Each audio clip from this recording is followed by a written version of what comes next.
From Lagos, the nation's commercial capital, this is the news at 10, live from Channels Television. Reported tonight, Bimbo Oloyede. Hello and welcome. Tonight, probe panel dismisses fraud charges against Nasarawa State Governor. PDP lawmakers insist process was unlawful.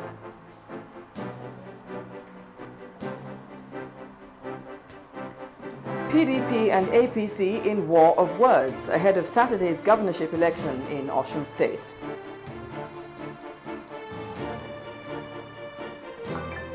And Israel and Hamas observe 72-hour humanitarian ceasefire, halting 4 weeks of violence in Gaza. On business news tonight, the Central Bank of Nigeria stipulates a 100 billion naira capital requirement for wholesale development finance banks. And on sports news tonight, Team Nigeria ready to participate in the Africa Athletics Championships, which begins on the 10th of August in Morocco.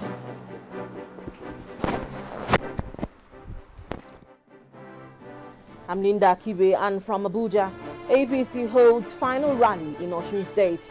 Governor Arebeshola promises better days for residents of the state.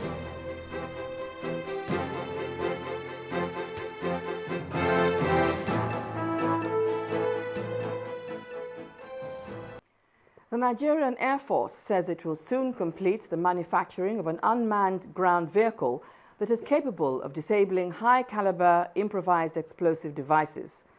At the 42nd graduation ceremony of the Nigerian Air Force Institute of Technology in Kaduna, the commandant of the institution, Tony Adokwe, said the new device would greatly enhance the success of security agents in the fight against terrorism. He also added that the unmanned aerial vehicle, known as Gulma, has been deployed to Defense Headquarters for surveillance and intelligence gathering in crisis-prone areas of the country. This is what the unmanned ground vehicle looks like. You don't need to get close to it. You're driving it far away. It operates while in contact with the ground and without an onboard human presence. UGVs can be used for many applications where it may be inconvenient, dangerous, or impossible to have a human operator present. Generally, the vehicle will have a set of sensors to observe the environment and will either autonomously make decisions about its behavior or pass the information to a human operator at a different location who will control the vehicle through teleoperation.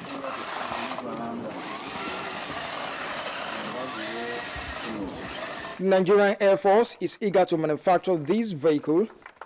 The unmanned ground vehicle is an equipment, is a platform that we have evolved to identify, to sense, and to track IEDs. But funds stand in the way of an immediate realization of this project. The sample of an unmanned ground vehicle called Amebo was first shown to newsmen last year. The current security challenges posed by the Boko Haram sect, which has left thousands of Nigerians dead, prompted the institute to go into research in order to find ways of curbing the challenge. The projection is that when these unmanned vehicles are ready, they will be deployed to the northeast state where the Boko Haram insurgents hold sway. The institute believes that with innovative approach to technology, Nigeria will be able to tackle some of the security challenges it is facing at the moment. That is why AFIT has been focusing on defense-related research and development activities as part of its contributions to the realization of Mr. President's vision. The Air Force Institute of Technology, established in 1979, is mandated to conduct research and run postgraduate engineering programs in various aerospace, aeronautical, and allied disciplines. Currently, the research activities being undertaken by the Institute come with huge financial implications, and for it to be able to fully operate, such requires immediate infrastructural and human capacity development. And now to health matters. The Ebola epidemic is now being seen as another emergency case requiring urgent intervention by all government agencies. It's for this reason that officials at the National Information Center in Abuja today took time out to address the issue, describing Ebola as deadly as the current insurgency in the northeast. They also gave reasons for not disclosing every detail regarding the ongoing fight against terrorism in the country. This is a routine joint briefing of the police, state security service and the military at the National Information Center in Abuja. While this briefing had since inception in May concentrated on security matters and the fight against terrorism, conveners believe that a little digression to issues on Ebola virus is necessary.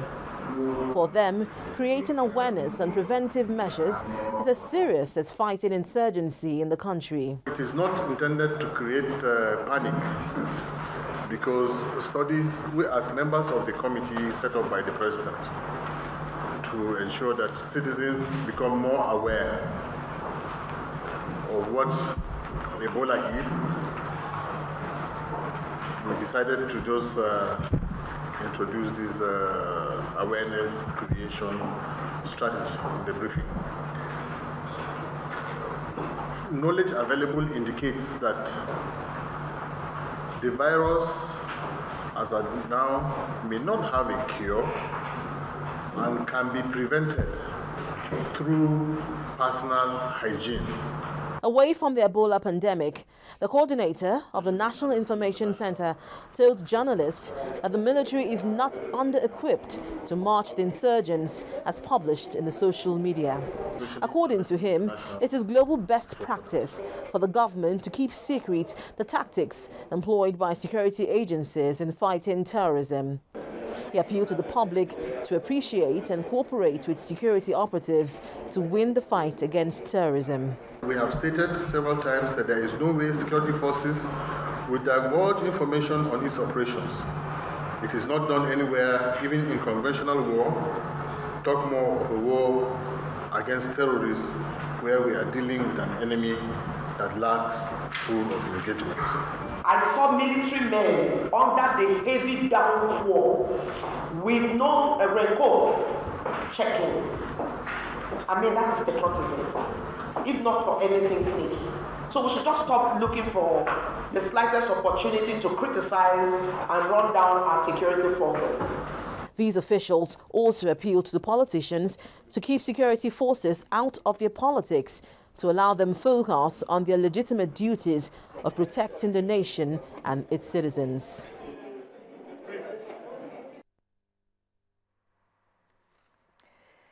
Meanwhile, with the second case of the deadly Ebola virus reported in the country, Lagosians have been advised to be vigilant, especially when relating with people who are ill. At a press briefing in Lagos, the Commissioner for Health, Jide Idris, urged residents not to panic as long as they observe basic precautionary measures such as hand washing and enhanced personal hygiene. The female doctor who attended to the index case at the private hospital in Lagos is infected, as was mentioned at our discourse yesterday. She is the only confirmed case for now to date out of the 8 primary contacts we are actively and clinically following up. We wish to reiterate, however, that she is not dead, as is being rumored in some media. Her being infected is largely due to the fact that she was a primary contact when the index case presented. At that point in time, especially the first day, the nature of disease was not known. It was not known to have been imported into the country. I also, through this medium, wish to allay the fears of the health workers who have the requisite expertise needed to manage this confirmed and probable case. Whilst appreciating the various health workers who have selflessly committed to this cause in the areas of contact tracing, case management, decontamination, etc., this is a clarion call for volunteer health workers, doctors, nurses, environmental health workers, phlebotomists, etc., to complement our workforce. I also wish to appeal to striking doctors to please return to work, and to other health workers to sheath their swords and embrace the culture of teamwork. In part 2, after the break, President Jonathan confident of a free and fair governorship election in Osun State. That's in a moment. Do stay with us.